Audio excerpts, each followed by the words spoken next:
नमस्कार दोस्तों, उत्कर्ष ऐप में आपका हार्दिक स्वागत, अभिनंदन। दोस्तों, हम राजस्थान के हिस्ट्री में आमेर राज्य का इतिहास पढ़ रहे हैं, जयपुर राज्य का इतिहास। यहाँ पर जिस राजवंश ने शासन किया उस राजवंश का नाम है कछवाहा राजवंश। तो हम ये भी कह सकते हैं कछवाहा वंश का इतिहास। पहले जब इसकी राजधानी आमेर थी तब आमेर राज्य के नाम से प्रसिद्ध हुआ। जब राजधानी जयपुर बनी थी तब ये जयपुर राज्य के नाम से प्रसिद्ध हुआ। और यहाँ पर जिस राजवंश ने शासन किया था उस राजवंश का जो नाम था वो नाम था कछवाहा राजवंश।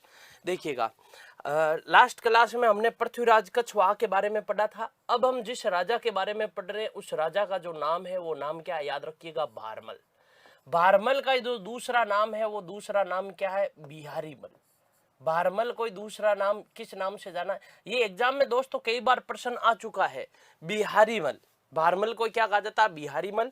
और इन्हीं को कहा जाता है, इन्हीं का जो तीसरा नाम है वो तीसरा नाम क्या है, याद रखिएगा, बहारमल। इनका जो कार्यकाल है वो कार्यकाल कहां से लेकर कहां तक है, किसका कार्यकाल, याद रखिएगा, भारमल का, बिहारीमल का, या हम यूं कह सकते हैं बहारमल का। इनका कार्यकाल सन 1547 से लेकर सन, याद रखिएगा, सन 1574 तक इनका कार्यकाल है। सन 1547 से लेकर सन 1574 तक का इनका कार्यकाल है। किसका कार्यकाल, याद रखिएगा, भारमल का, बिहारीमल का, या इन्हें हम क्या कह सकते हैं, याद रखिएगा, बहारमल, इनका कार्यकाल। इन्होंने हिंदुस्तान के जिस मुगल बादशाह की, याद रखिएगा, जिसका कार्यकाल देखा वो कौन था, याद रखिएगा, अकबर। इनके बारे में यह भी कहा जाता है ये हुमायूं के समकालीन थे, शेरशाह सूरी के समकालीन थे, और याद रखिएगा अकबर के समकालीन थे। राजस्थान के पहले ऐसे शासक थे जिन्होंने, याद रखिएगा, मुगलों की अधीनता स्वीकार की थी। मुगलों की अधीनता स्वीकार करने वाले जो शासक थे वो कौन थे, याद रखिएगा, राजस्थान में सबसे पहले वो यही भारमल, या हम यूं कह सकते हैं बहारमल थे, जिन्होंने सबसे पहले, याद रखिएगा, मुगलों की अधीनता स्वीकार की थी। तो इनके बारे में यह कहा जाता है कि अकबर से इनकी जो पहली मुलाकात हुई, याद रखिएगा, जो डेट है वो डेट क्या है, सन 1556। जो डेट है वो डेट क्या है, याद रखिएगा, सन 1556। सन 1556 में भारमल और, याद रखिएगा, अकबर के मध्य जो मुलाकात हुई थी वो मुलाकात, याद रखिएगा, दिल्ली में हुई थी।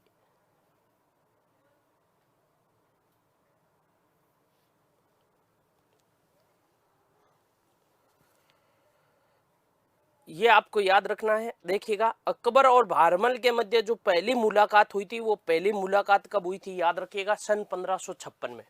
दूसरी एक जो डेट आती है वो डेट आती है सन 1562, सन 1562 ईस्वी। दो डेट है, याद रखिएगा। सन 1556 में भारमल और अकबर की, याद रखिएगा, पहली मुलाकात हुई थी। इसमें सबसे इंपॉर्टेंट है ना, अकबर और भारमल की प्रथम मुलाकात। अकबर और भारमल की प्रथम मुलाकात,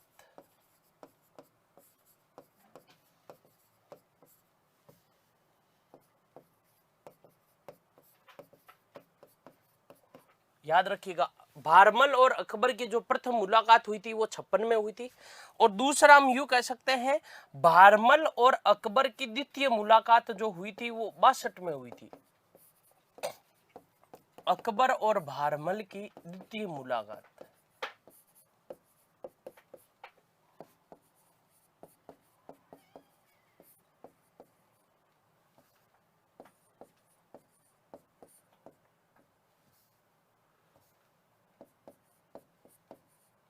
द्वितीय मुलाकात, जो इनकी प्रथम मुलाकात हुई थी वो प्रथम मुलाकात, याद रखिएगा, सन 1556 में। और दूसरी जो मुलाकात हुई थी वो दूसरी मुलाकात कब हुई थी, याद रखिएगा, सन 1562 में हुई थी। ये वेरी इंपॉर्टेंट फैक्ट है।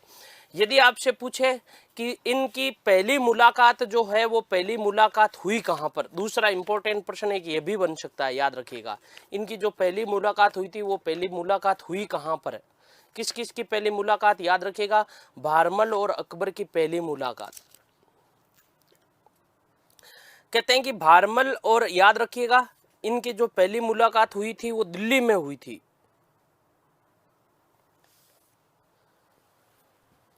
और जो द्वितीय मुलाकात हुई थी वो द्वितीय मुलाकात, याद रखिएगा, सांगानेर में हुई थी।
तो देखिएगा इनकी पहली मुलाकात जो हुई थी वो कहाँ पर हुई थी, याद रखिएगा दिल्ली में हुई थी।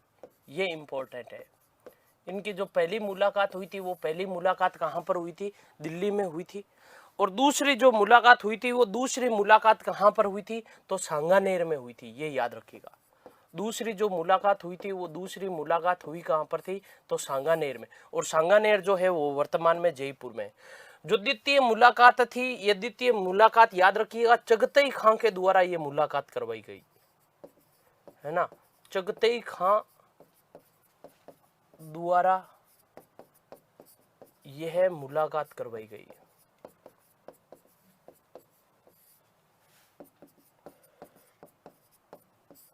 चगतई खां के द्वारा याद रखिएगा ये मुलाकात करवाई गई।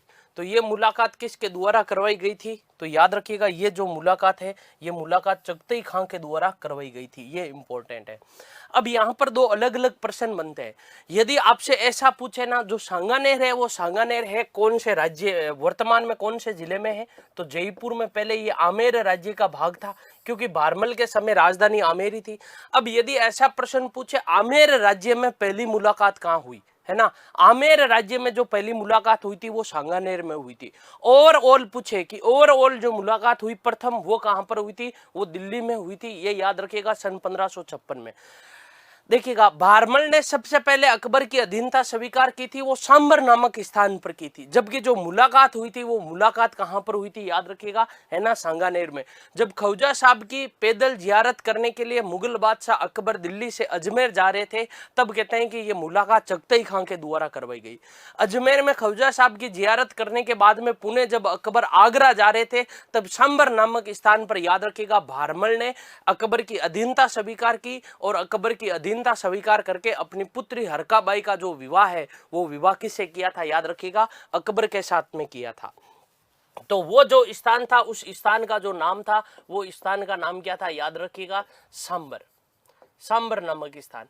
इस स्थान पर याद रखिएगा किसने, बारमल ने, है ना, बारमल ने सन 1562 में अकबर की अधीनता स्वीकार की। अकबर की अधीनता स्वीकार की। किसकी अधीनता स्वीकार की थी, याद रखिएगा, अकबर की अधीनता स्वीकार की। कौन से स्थान पर, याद रखिएगा, सांबर नामक स्थान पर अकबर की अधीनता स्वीकार की। और इसी स्थान पर आपको पता हो तो बारमल ने 6 फरवरी सन 1562 को अपनी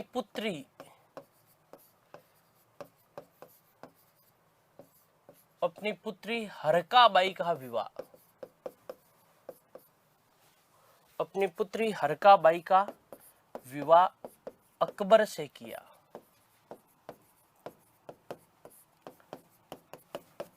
अपनी पुत्री हरकाबाई का जो विवाह है वो हरकाबाई का विवाह किससे किया था, याद रखिएगा, अकबर से किया। कब किया था, याद रखिएगा, 6 फरवरी सन 1562 में। कौन से स्थान पर किया था, तो याद रखिएगा, सांबर नामक स्थान पर किया था। अब देखिएगा बहुत सारे फैक्ट निकल कर आते हैं सामने। पहला हम यूं कह सकते हैं कि अकबर ने बारमल को, याद रखिएगा, 5000 मनसब दिया, है ना, 5000 का जात और सवार देकर अपना मनसबदार बनाया। और साथ में 2 उपाधियां भी दी थी। अमीर उल उमरा की उपाधि दी और दूसरी, याद रखिएगा, है ना, अमीर उल उमरा और राजा की उपाधि दी अकबर ने। किसको, याद रखिएगा, बारमल को। अकबर ने बारमल को 5000 जात व सवार देकर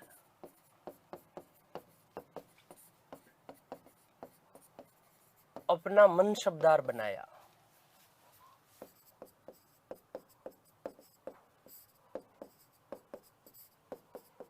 पांच 5000 जात व सवार देकर अपना क्या बनाया था, याद रखिएगा, मनसबदार बनाया। तथा 2 उपाधियां भी प्रदान की।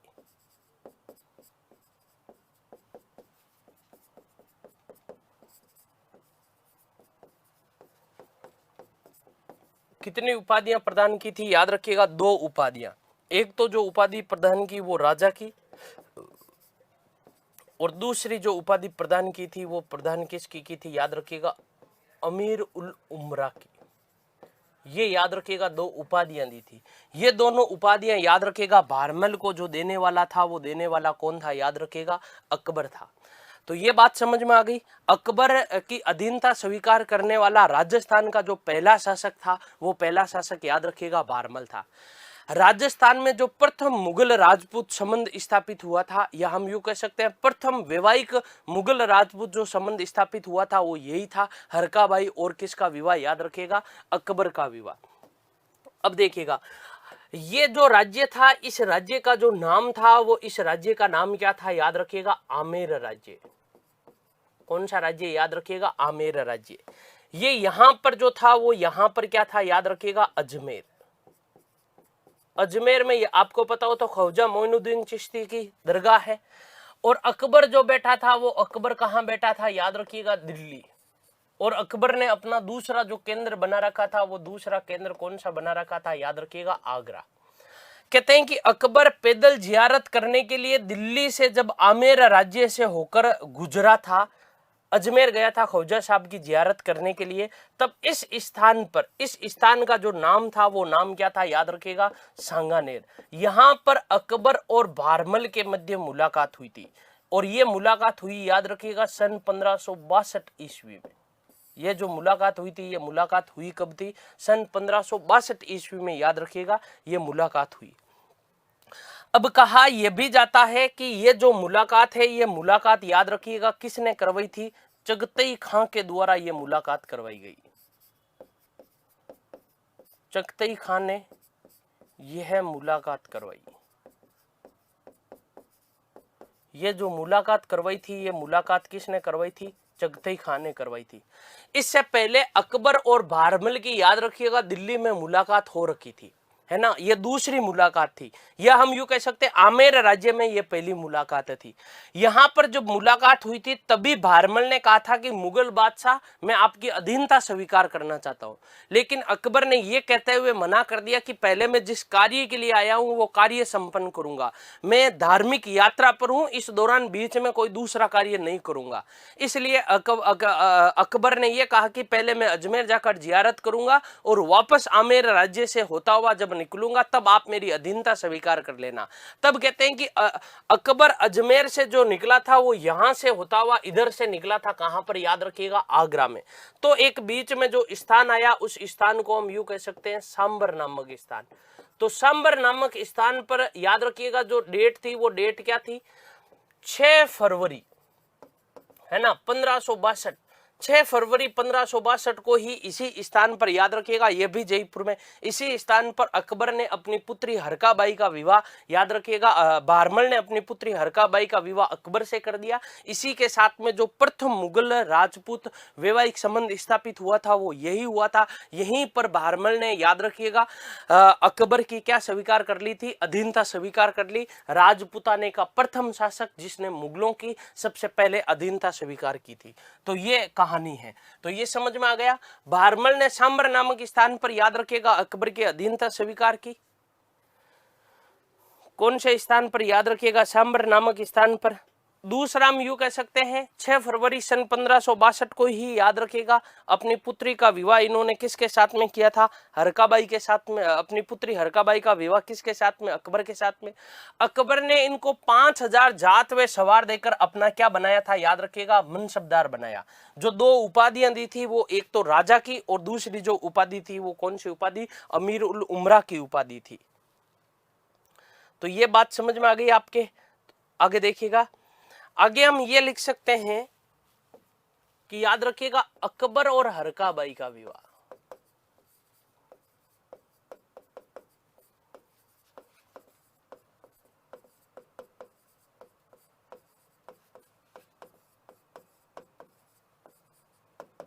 किसका विवाह, याद रखिएगा, अकबर और हरकाबाई का विवाह।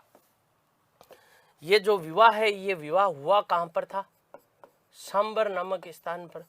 सांबर राजस्थान के कौन से जिले में है, तो याद रखिएगा जयपुर जिले में।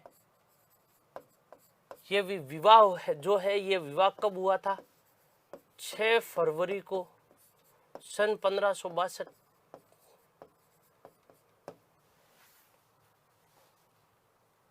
और इसी विवाह के बारे में हम ये भी लिख सकते हैं, प्रथम मुगल राजपूत वैवाहिक संबंध।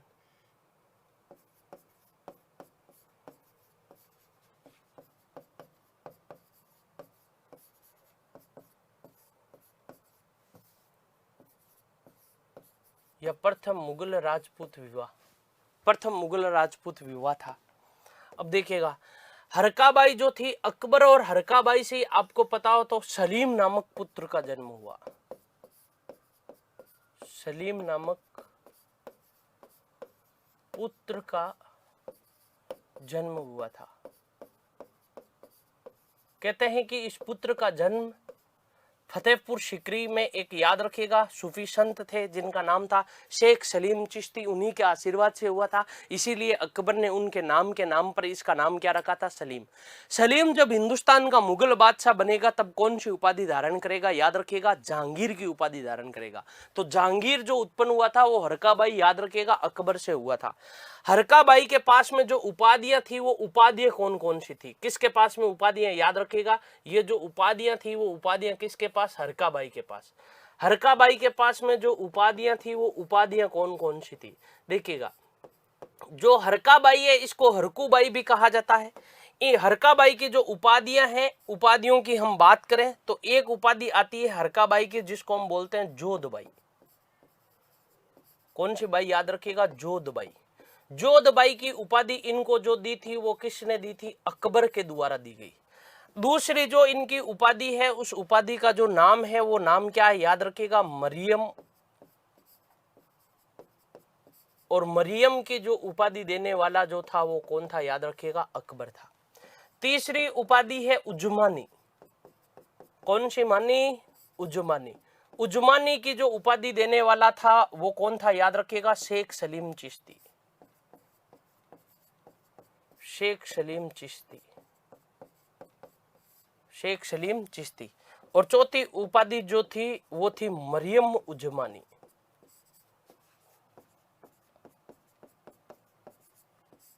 और मरियम उजमानी की जो उपाधि दी गई थी वो इनको किसने दी थी, याद रखिएगा, जहांगीर के द्वारा दी गई थी।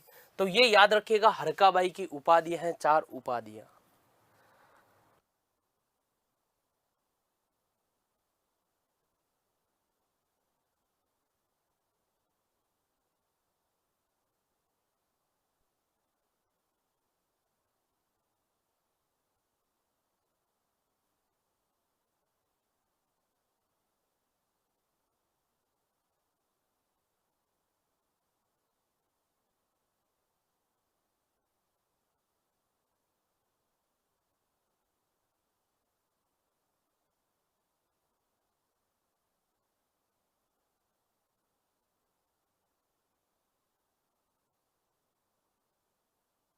तो ये बात आपके समझ में आ गई है ना। इन दोनों का जो विवाह हुआ था वो विवाह कौन से स्थान पर हुआ था, एक तो ये याद रखिएगा, सम्र नामक स्थान पर इनका विवाह हुआ था।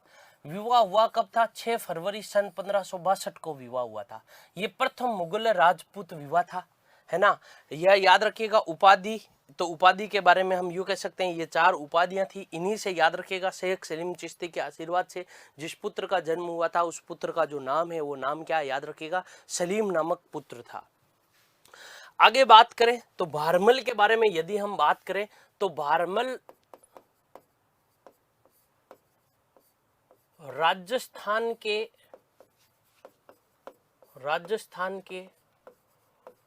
प्रथम शासक, किस किस दृष्टि से, ये याद रखिएगा, भारमल राजस्थान के प्रथम शासक कहलाते हैं। किस दृष्टि से, पहली दृष्टि याद रखिएगा, है ना, मुगलों की अधीनता स्वीकार करने में। मुगलों की अधीनता स्वीकार, अधीनता स्वीकार करने वाले, मुगलों की अधीनता स्वीकार करने वाले राजस्थान के जो प्रथम शासक है वो प्रथम शासक कौन है, याद रखिएगा, भारमल है। दूसरा, मुगलों के साथ वैवाहिक संबंध स्थापित करने वाले,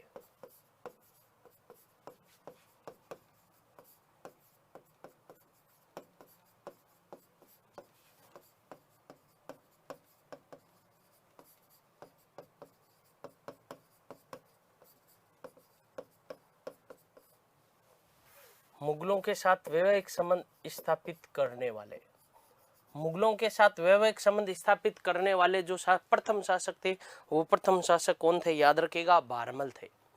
दूसरा हम यूं कह सकते हैं, मुगलों से मनसब प्राप्त करने वाले,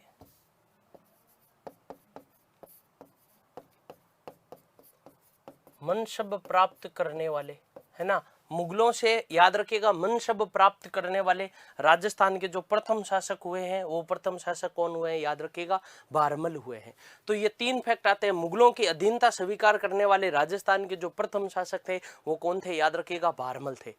दूसरे की बात करें तो मुगलों के साथ वैवाहिक संबंध स्थापित करने वाले जो प्रथम शासक थे, हरकाबाई का विवाह किया था अकबर के साथ में, इस दृष्टि से भी इनका प्रथम स्थान आता है। तीसरा, अकबर ने इनको 5000 मनसब और याद रखिएगा अमीर उल उमरा और राजा की उपाधि दी थी, है ना। इस प्रकार से मनसब प्राप्त करने वाले जो प्रथम शासक थे वो भारमली थे। दूसरा एक नोट करके आप याद रखिएगा, भारमल ने जब अपनी पुत्री हरकाबाई का विवाह सांबर में जब अकबर से किया था, तब कहते हैं कि भारमल ने अपने पुत्र भगवंत दास को और अपने पुत्र मान सिंह को, याद रखिएगा, अकबर की सेवा में कहां भेज दिया था? आगरा भेज दिया था। यह भी याद रखिएगा। नोट एक बात नोट करके लिखिएगा, नोट में लिखिएगा आप, भारमल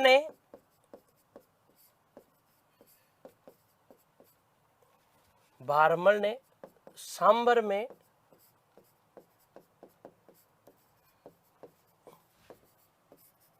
अपनी पुत्री हरकाबाई का विवाह, हरकाबाई का विवाह अकबर से करके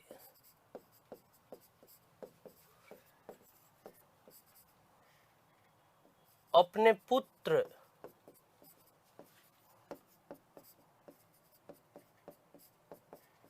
भगवंत दास, भगवंत दास को भगवान दास भी कहा जाता है, अपने पुत्र भगवंत दास तथा पौत्र मान सिंह को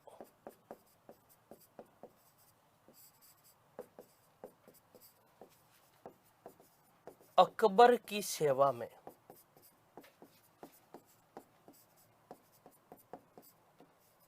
आगरा भेज दिया।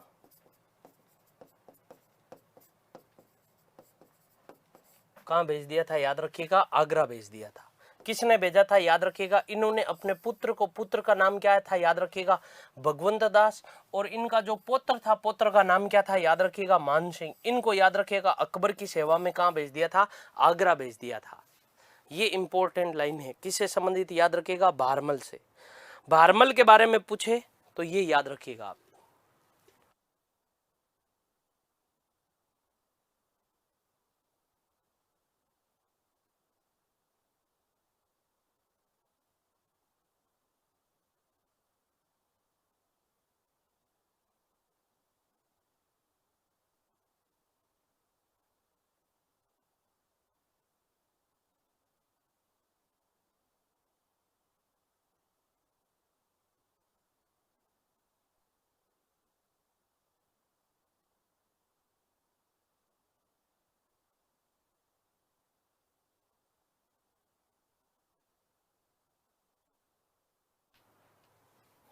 और देखिएगा, इनके बाद में जो शासक बने थे, भारमल की सन 1574 में मृत्यु हो गई थी, और सन 1574 में जो शासक बने थे उनका नाम क्या था? याद रखिएगा, भगवंत दास, या इन्हें कहा जाता था भगवान दास।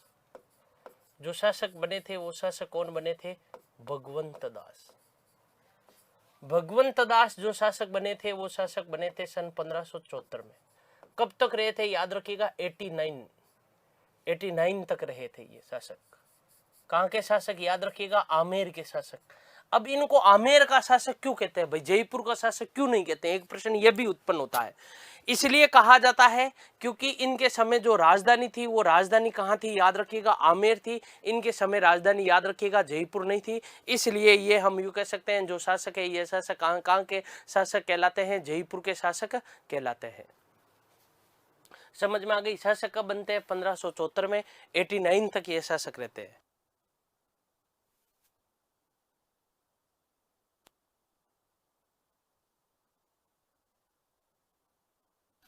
अब देखिएगा, इनके बारे में ये कहा जाता है ये भारमल के सबसे बड़े पुत्र थे। भारमल के 10 पुत्र थे, उनमें से सबसे बड़े पुत्र थे ये। इन्होंने जो कार्य देखा वो किस किस का कार्य देखा? इन्होंने केवल हिंदुस्तान के एक ही मुगल बादशाह का कार्यकाल देखा था, और वो हिंदुस्तान के जो मुगल बादशाह थे, वो हिंदुस्तान के मुगल बादशाह कौन थे? याद रखिएगा, अकबर। इन्होंने केवल हिंदुस्तान के एक ही मुगल बादशाह का कार्यकाल देखा, और वो बादशाह, मुगल बादशाह कौन था? अकबर था। जहांगीर की जो आत्मकथा है ना, जहांगीर की आत्मकथा, नाम क्या है? जहांगीरी नामा। क्या नाम है? याद रखिएगा, जहांगीरी नामा में भगवंत दास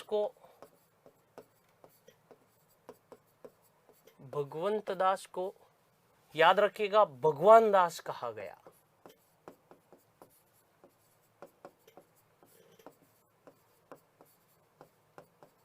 भगवंत दास को क्या कहा गया? याद रखिएगा, भगवान दास कहा गया। ये सबसे इंपॉर्टेंट है। किस में कहा गया? जहांगीर की जो आत्मकथा है, इस आत्मकथा का जो नाम है वो नाम क्या है? याद रखिएगा, जहांगीरनामा। जहांगीरनामा में भगवंत दास को क्या कहा गया? याद रखिएगा, भगवंत दास का जो दूसरा नाम है वो नाम क्या लिखा गया? याद रखिएगा, भगवान दास। ये किसके पुत्र थे? ये भारमल के, याद रखिएगा, ज्येष्ठ पुत्र थे, है ना। भारमल के ज्येष्ठ पुत्र, भारमल के, याद रखिएगा, ये ज्येष्ठ पुत्र तथा उत्तराधिकारी बने,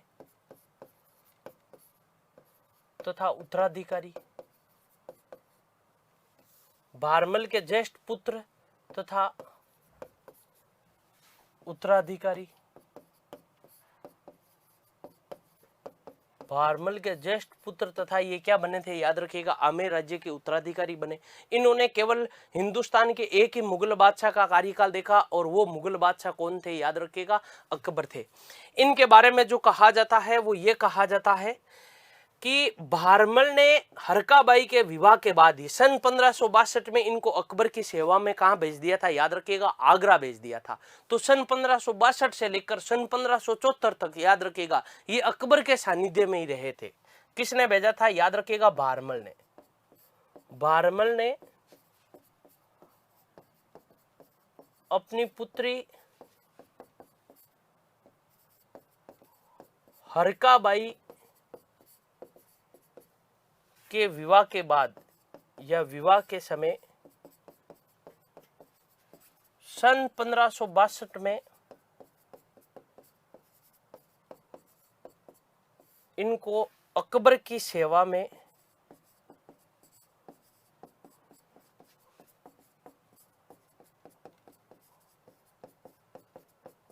आगरा भेज दिया था।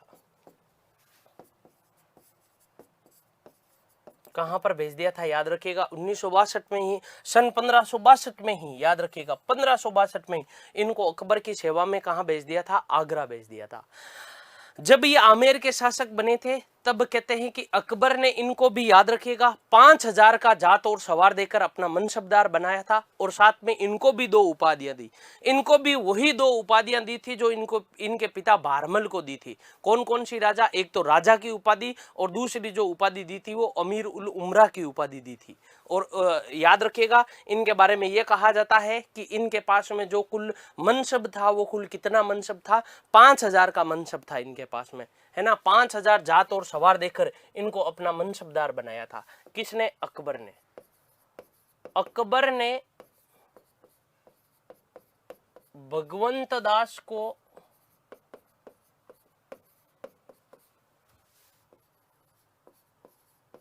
पांच 5000 जात व सवार देकर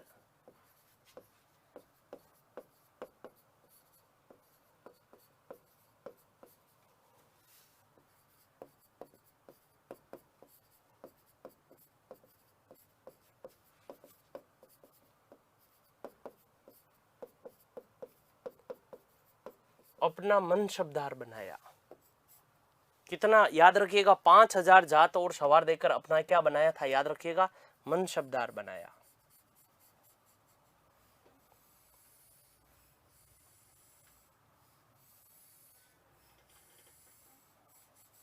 5000 जात व सवार देकर अपना क्या बनाया था, याद रखिएगा, मनसबदार बनाया।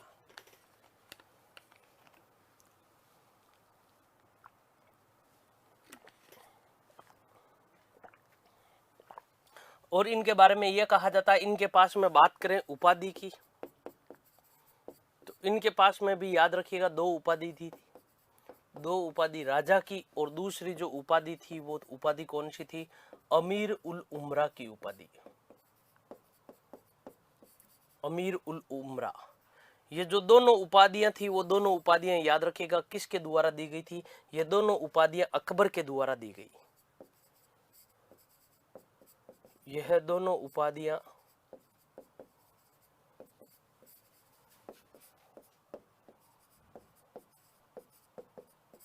अकबर द्वारा प्रदत्त है।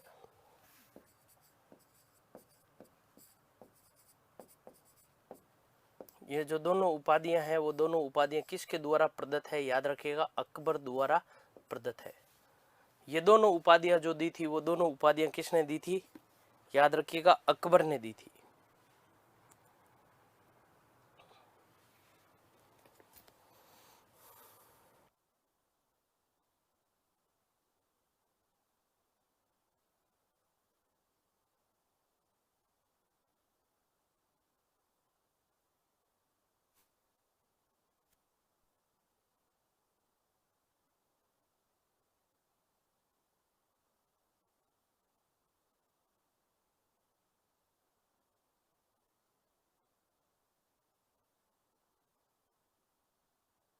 अब बात करें हम भगवंत दास के जो प्रमुख सैनिक अभियान है उनके बारे में, तो जहांगीरनामा में याद रखिएगा इनको भगवान दास कहा गया था।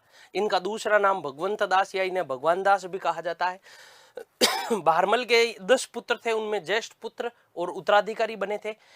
भारमल ने अपने याद रखिएगा अपनी पुत्री हरकाबाई के विवाह के समय ही सन 1562 में इनको अकबर की सेवा में आगरा भेज दिया था। तो हम यूँ कह सकते हैं इनकी जो सैनिक परिपक्वता जो बड़ी, सैनिक जो इनका प्रशिक्षण हुआ, याद रखिएगा युद्ध, विभिन्न युद्धों में, अभियानों में, याद रखिएगा ये शुरू से ही अकबर के साथ में रहे थे।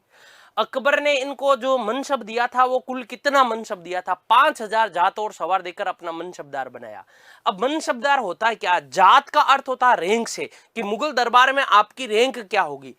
सवार का अर्थ होता गुड़ सवार से, आप कितने कुल घोड़े रख सकते हो, तो 5000 घोड़े रख सकते थे। किसी को 3000 देते थे तो वो 3000 ही घोड़े रख सकते थे, इससे ज्यादा नहीं रख सकते थे, है ना, अलग अलग दी जाती थी। इनके पास में जो उपाधियां थी वो कुल कितनी उपाधियां थी, याद रखिएगा, इनके पास में जो उपाधियां थी वो 2 उपाधियां, एक तो राजा की उपाधि और दूसरी जो इनके पास में उपाधि थी अमीर उल उमरा की उपाधि।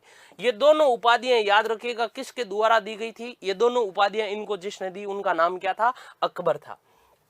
अब यदि हम बात करें भगवंत दास के प्रमुख सैनिक अभियान, भगवंत दास के प्रमुख सैनिक अभियान,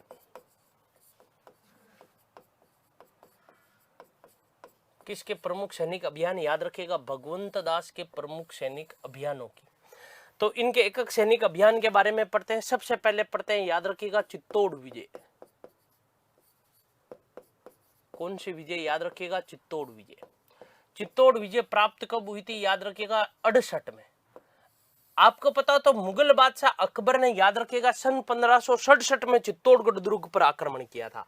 महाराणा उदय सिंह के काल में अकबर ने सन 1567 में चित्तौड़गढ़ दुर्ग पर आक्रमण किया। आक्रमण 67 में किया गया था। चित्तौड़गढ़ दुर्ग पर आक्रमण किया, चित्तौड़गढ़ दुर्ग पर आक्रमण किया और सन 1568 में यह दुर्ग जीत लिया था। यह दुर्ग, याद रखिएगा, जीत लिया था। कब, याद रखिएगा, सन 1568 में यह दुर्ग जीत लिया था। घटना कब के काल की है, जब चित्तौड़गढ़ के जो शासक थे वो शासक, या हम यूं कह सकते हैं मेवाड़ के जो महाराणा थे वो मेवाड़ के महाराणा कौन थे, महाराणा उदय सिंह। महाराणा उदय सिंह पहाड़ों में चले गए थे। जयमल मेड़तिया और फतेह सिसोदिया को चित्तौड़गढ़ दुर्ग का बाण सौंप दिया था और तब कहते हैं कि अकबर ने आक्रमण किया था सन 1567 में और जयमल मेड़तिया वीर कल्लाजी राठौड़ और फतेह सिसोदिया वीरगति को प्राप्त हुए थे और चित्तौड़गढ़ दुर्ग पर मुगल बादशाह अकबर ने सन 1568 में आक्रमण कर लिया था। कहते हैं कि इस अभियान में मुगल बादशाह अकबर के साथ में आमेर के भारमल के जो पुत्र थे वो भगवंत दास भी साथ में थे। कहते हैं कि यह चित्तौड़ विजय के बाद में अकबर ने कत्लेआम आदेश जारी करवाया था और यह कत्लेआम आदेश जारी, याद रखिएगा, भगवंत दास की सलाह पर करवाया था, जो अकबर के जीवन पर एकमात्र अमिट कलंक है। और इस कलंक से बचने के लिए ही आपको पता हो तो अकबर ने आगरा दुर्ग के बाहर जयमल मेड़तिया और फतेह सिसोदिया की गजारूढ़ मूर्तियां भी लगवाई थी। कालांतर में औरंगजेब ने तुड़वा दी थी, है ना। तो इस अभियान के दौरान याद रखिएगा, हम यूं कह सकते हैं, इस अभियान के बाद में विजय के उपरांत अकबर ने जो कत्लेआम आदेश जारी किया था वो किसकी सलाह पर किया था? भगवंत दास की सलाह पर किया था। तो यहां पर हम लिखना चाहें, देखिएगा, है ना, चित्तौड़ इस विजय के बाद, इस विजय के बाद अकबर ने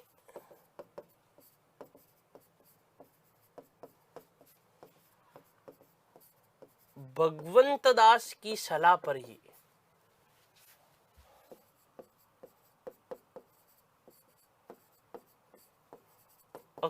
भगवंत दास की सलाह पर ही, याद रखिएगा, चित्तौड़ दुर्ग में कत्लेआम आदेश जारी करवाया।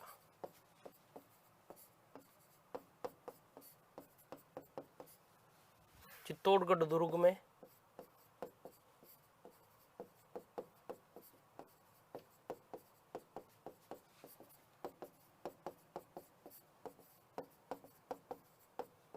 कत्लेआम आदेश जारी करवाया था। कौन सी विजय के बाद में? याद रखिएगा, चित्तौड़गढ़ विजय के बाद में, है ना।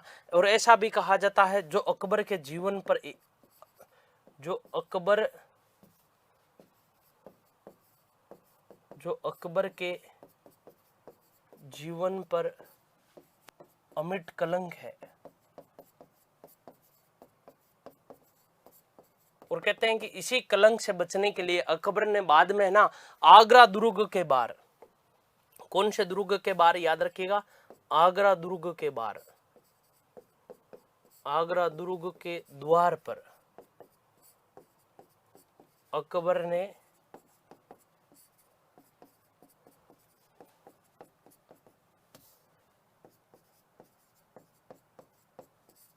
जयमल मेड़तिया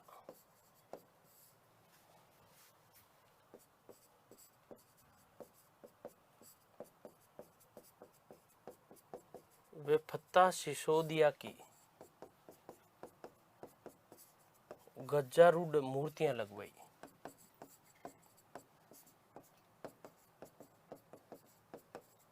क्या लगवाई थी? याद रखिएगा, गजारूढ़ मूर्तियां लगवाई। कालांतर में हालांकि औरंगजेब ने तुड़वा दी थी ये मूर्तियां, लेकिन इस अभियान में भगवंत दास की जो भूमिका थी, यहाँ पर सबसे ज्यादा इंपॉर्टेंट क्या है? भगवंत दास की जो भूमिका थी, वो भगवंत दास की ये भूमिका थी कि जो कत्लेआम आदेश जारी किया गया था, वो याद रखिएगा, कत्लेआम आदेश जारी किसकी सलाह पर किया गया था? तो ये इंपॉर्टेंट है, भगवंत दास की सलाह पर किया गया था। आपसे पूछा जा सकता है ये प्रश्न, याद रखिएगा, जो ये आदेश जारी किया गया था वो किसकी सलाह पर किया गया? भगवंत दास की सलाह पर किया गया।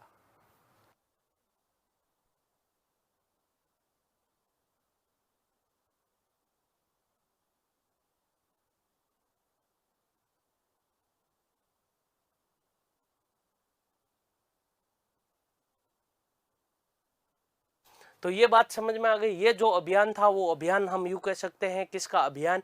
तो याद रखिएगा, चित्तौड़गढ़ दुर्ग।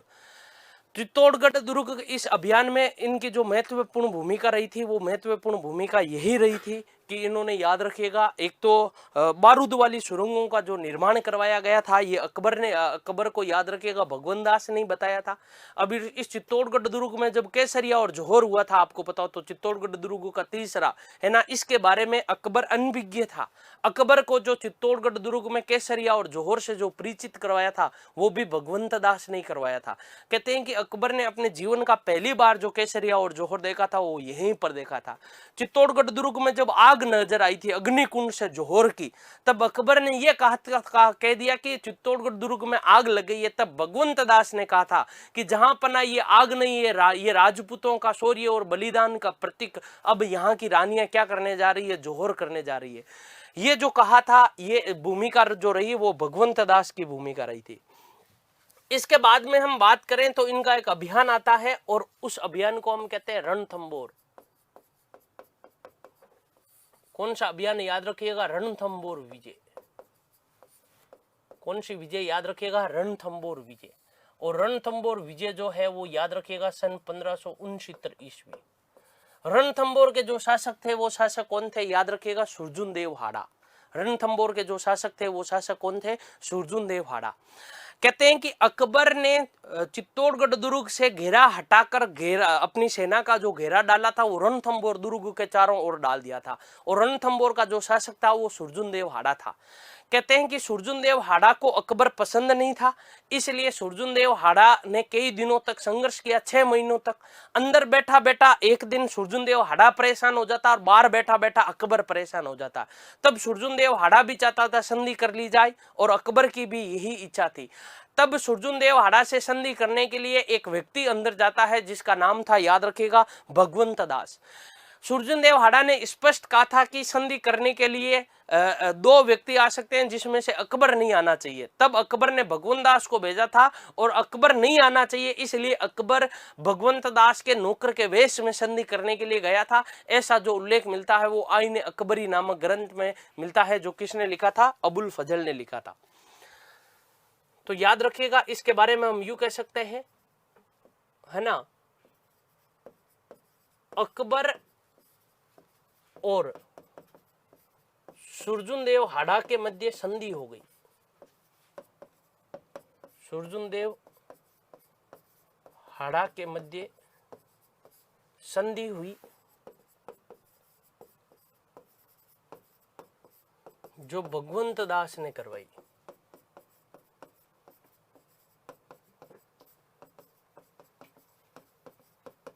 और ये संधि किसने करवाई थी? याद रखिएगा, भगवंत दास ने करवाई थी। यहां पर अबुल फजल कहता है, कौन से ग्रंथ में? याद रखिएगा, आईने अकबरी नामक ग्रंथ में, है ना। अबुल फजल ने लिखा आईने अकबरी में।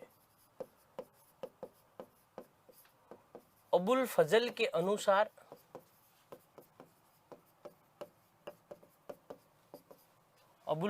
अनुसार सुरजुन देव हाड़ा से संधि करने के लिए, सुरजुन देव से संधि करने के लिए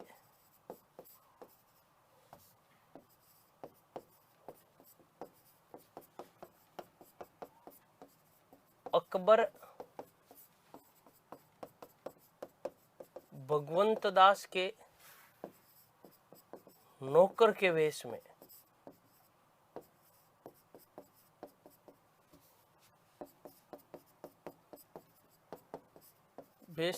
दुर्ग में गए। ये जो उल्लेख मिलता है वो उल्लेख याद रखिएगा, जो किया है वो किसने किया? अबुल फजल ने किया है।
तो ये अभियान आपके समझ में आ गया। कौन सी विजय थी? याद रखेगा, रणथंबोर विजय। उसके बाद में यदि हम बात करें तो भगवंत दास की जो महत्वपूर्ण भूमिका रही थी वो महत्वपूर्ण भूमिका याद रखिएगा नागौर दरबार में भी रही। कौन से दरबार में? याद रखिएगा नागौर दरबार। और नागौर दरबार जो आयोजित हुआ था वो कब हुआ था? सन 1570 में। हम केवल इतना पढ़ रहे हैं कि इस नागौर दरबार में भगवंत दास की जो भूमिका रही थी वो भगवंत दास की भूमिका क्या रही थी। कहा जाता है कि इस दरबार में याद रखिएगा भगवंत दास की जो महत्वपूर्ण भूमिका रही वो भगवंत दास की ये महत्वपूर्ण भूमिका रही थी कि जैसलमेर के जो शासक थे रावल हर राय को इस दरबार में लाकर अकबर से अधीनता स्वीकार करवाने में भगवंत दास की महत्वपूर्ण भूमिका रही। और साथ में रावल हर राय ने अपनी पुत्री का जो विवाह है इस दरबार में आकर अकबर से किया था, इसमें भी महत्वपूर्ण भूमिका किसकी रही थी? याद रखिएगा भगवंत दास की महत्वपूर्ण भूमिका रही थी। तो भगवंत दास ने इस दरबार में महत्वपूर्ण भूमिका क्या रही थी? भगवंत दास ने जैसलमेर के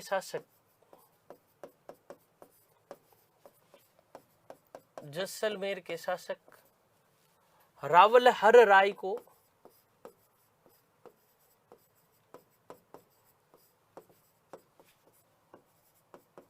इस दरबार में लाकर अकबर की अधीनता स्वीकार करवाई। अकबर की अधीनता स्वीकार करवाई।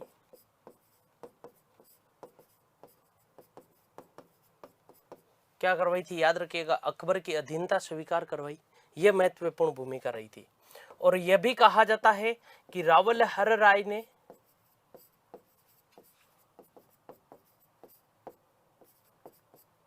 अपनी पुत्री का विवाह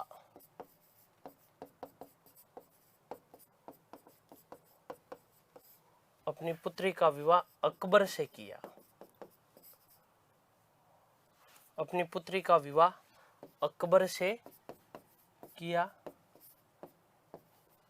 यह विवाह भगवंत दास की सलाह पर हुआ।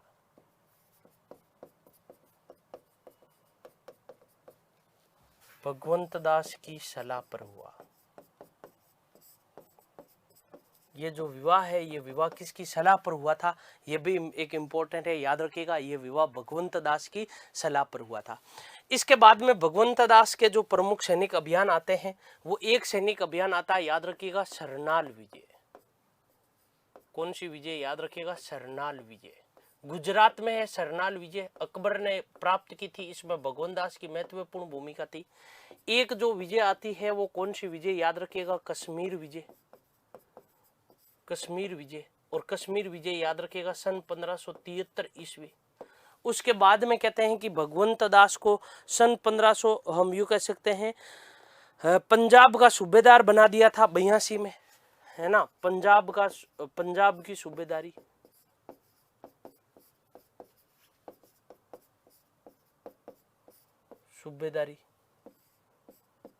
और पंजाब की सूबेदारी सौंपी गई थी 82 में। 82 से याद रखिएगा 89 ईस्वी तक यहीं पर पंजाब के सूबेदार के पद पर ही रहते हुए याद रखिएगा, है ना, भगवंत दास की लाहौर नामक स्थान पर क्या हो गई थी? याद रखिएगा मृत्यु हो गई थी, अर्थात देहांत हो गया था। जो सरनाल है वो सरनाल है कहां पर? याद रखिएगा गुजरात में। यहां पर याद रखिएगा मिर्जा बंधुओं ने अकबर के विरुद्ध विद्रोह कर दिया था। तो इस सरनाल विजय में भी याद रखिएगा हम यूं कह सकते हैं भगवंत दास की महत्वपूर्ण भूमिका रही थी।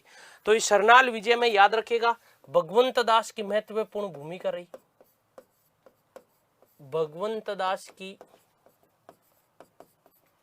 महत्वपूर्ण भूमिका रही।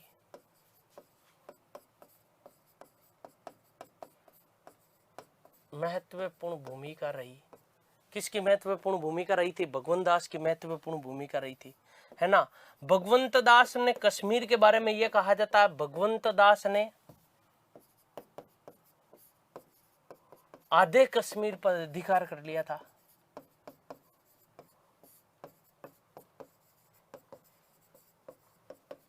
आधे कश्मीर पर अधिकार कर लिया था, है ना। आधे कश्मीर पर याद रखिएगा अधिकार कर लिया था। पंजाब की सूबेदारी की बात करें तो याद रखिएगा, है ना, यहीं पर रहते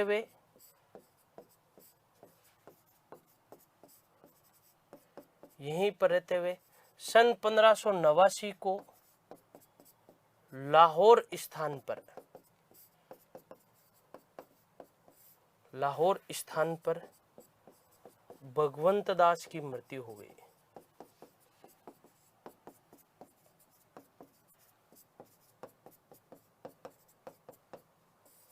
कौन से स्थान पर? याद रखिएगा, लाहौर नामक स्थान पर भगवंत दास की क्या हो गई थी? याद रखिएगा, मृत्यु हो गई थी।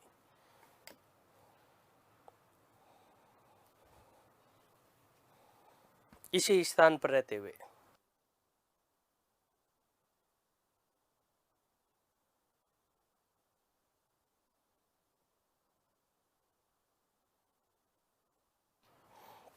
अब बात करें भगवंत दास के बारे में, तो भगवंत दास ने अपनी पुत्री, याद रखिएगा, है ना, अपनी इनकी जो पुत्री थी, उनकी पुत्री का नाम क्या था? याद रखिएगा, मानबाई, या इन्हें मानीबाई का कहा जाता है।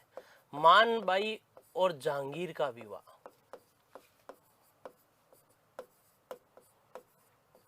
मानबाई और जहांगीर का विवाह।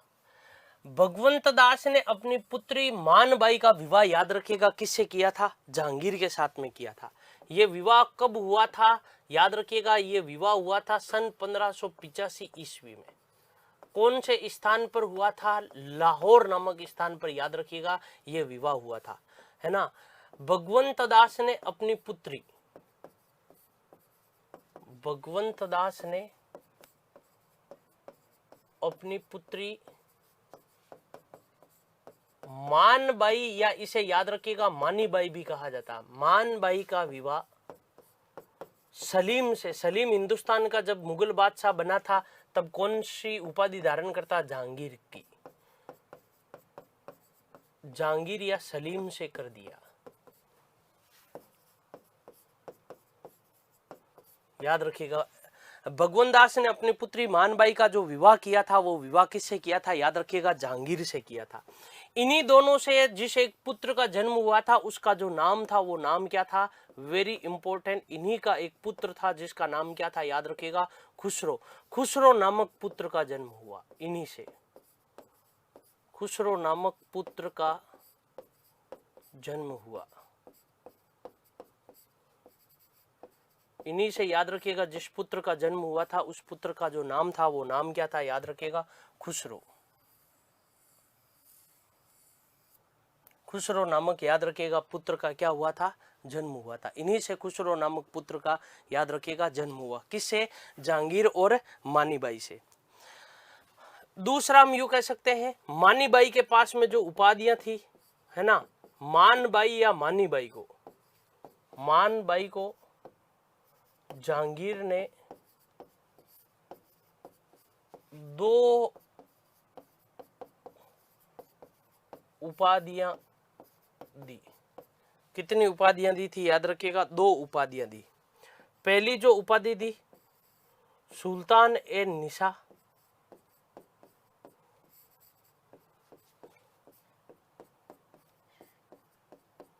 सुल्तान ए निशा, इसी को हम यूं कह सकते हैं सुल्ताना मस्ताना।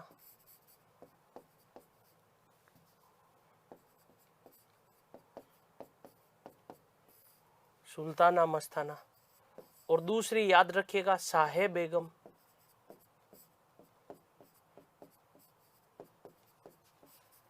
या इसी को हम या कह सकते हैं, याद रखिएगा, बादशाह बेगम। साहे बेगम, या हम यूं कह सकते हैं कौन सी बेगम? याद रखिएगा, बादशाह बेगम।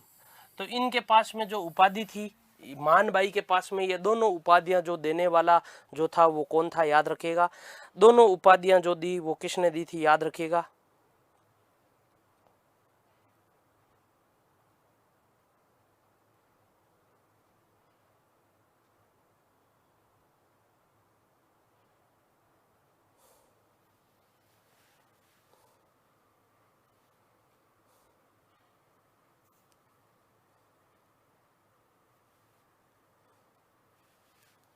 दोनों उपाधियां जो देने वाला था, वो कौन था? याद रखिएगा, जहांगीर था।